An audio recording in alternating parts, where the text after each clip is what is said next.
केदारनाथ उपचुनाव से पहले बीजेपी में सियासी तूफान उठने लगा है। टिकट किसे मिलेगा, इसे लेकर पार्टी के भीतर टकराव शुरू हो गया है। बयान भी आने लगे हैं और अपने अपने स्तर पर हर कोई दावेदारी भी पेश करने लगा है। भारतीय जनता पार्टी की सरकार उत्तराखंड में है। बद्रीनाथ और मंगलौर हारने के बाद केदारनाथ में साख दांव पर लगी है और इस टिकट पर दावेदारी को लेकर जब चर्चाएं चल रही हैं, तब दिवंगत विधायक शैला रानी रावत की बेटी ऐश्वर्या रावत ने अपने तरीके से इस टिकट पर हक जता दिया है। शैला रानी रावत की बेटी ऐश्वर्या रावत इन दिनों सक्रिय तौर पर दिख रही हैं। कभी बड़े नेताओं से मिलती हैं तो कभी पार्टी कार्यकर्ताओं के बीच भी दिखती हैं और उनके फेसबुक प्रोफाइल पर अब सक्रिय कार्यकर्ता भाजपा भी लिखा हुआ दिखता है। तो ये एक उनकी रणनीति किस तरीके की है, टिकट किसे मिलेगा ये भले ही पार्टी को तय करना हो, लेकिन ऐश्वर्या रावत ने यह तय कर लिया है कि वो इस चुनाव को लड़ने के लिए पूरी तरह से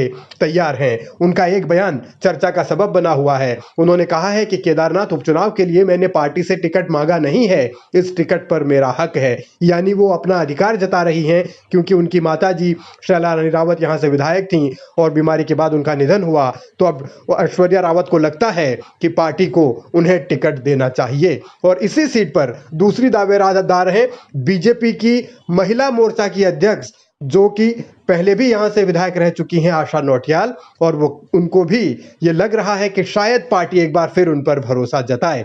तो आशा नौटियाल ने हालांकि खुले तौर पर अभी कोई बयान नहीं दिया, लेकिन उनकी दावेदारी को खारिज नहीं किया जा सकता। एक और दावेदार हैं कुलदीप सिंह रावत, जो 2022 के चुनाव में निर्दलीय लड़े थे, दूसरे नंबर पर रहे थे और फिर उसके बाद वो भारतीय जनता पार्टी में आ गए। और उनकी सक्रियता से भी ये साफ साफ झलकता है कि वो भी इस उपचुनाव के लिए टिकट की तैयारी कर रहे हैं, दावेदारी कर रहे हैं। एक दावेदार के तौर पर चंडी प्रसाद भट्ट का भी नाम लिया जा रहा है। वो भी बीजेपी के नेता हैं, दायित्वधारी भी हैं। वो भी बड़े बड़े नेताओं के साथ पहुंच की अपनी जो उनकी सियासत है उसको दिखाने की कोशिश कर रहे हैं। कार्यकर्ताओं के बीच भी हैं, नेताओं के बीच भी हैं, पब्लिक के बीच भी हैं। लेकिन बड़ा सवाल है कि तमाम जो चुनौतियां हैं टिकट बंटवारे को लेकर, अब उनमें भारतीय जनता पार्टी किस पर मोहर लगाएगी। हालांकि बीजेपी का इतिहास ये रहा है कि जब भी बाईपोल इस तरीके की परिस्थितियों में होता है तो सिंपैथी कार्ड का सहारा लेती है, यानी कि उसी परिवार के सदस्य को टिकट देती रही है जिसके परिवार में ये दुखद हादसे होते हैं। लेकिन अब तमाम तरीके की चुनौतियों के बीच कांग्रेस ये दावा कर रही है कि बीजेपी को केदारनाथ की जनता सबक सिखाएगी। लोग उनके दिए हुए दो दर्दों को कभी नहीं भूल पाएंगे। एक तो जिस तरीके से श्री केदारनाथ जी की उनके शासनकाल में अवहेलना हुई है, और दूसरा दर्द जिस प्रकार से चार धाम यात्रा को मिसमैनेज करके पूरे क्षेत्र की अर्थव्यवस्था को, लोगों की आजीविका को चोट पहुंचाई गई है।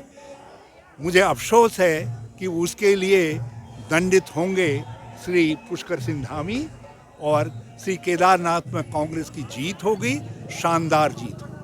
जनता क्या करेगी ये केदारनाथ के नतीजों के बाद ही साफ होगा। लेकिन उससे पहले बीजेपी की टेंशन इसलिए बढ़ गई है क्योंकि पार्टी में अभी से टकराव टिकट को लेकर शुरू होने लगा है और बीजेपी के भीतर अंदरूनी झगड़े किस स्तर तक पहुंच सकते हैं यह आने वाले वक्त में पता चलेगा।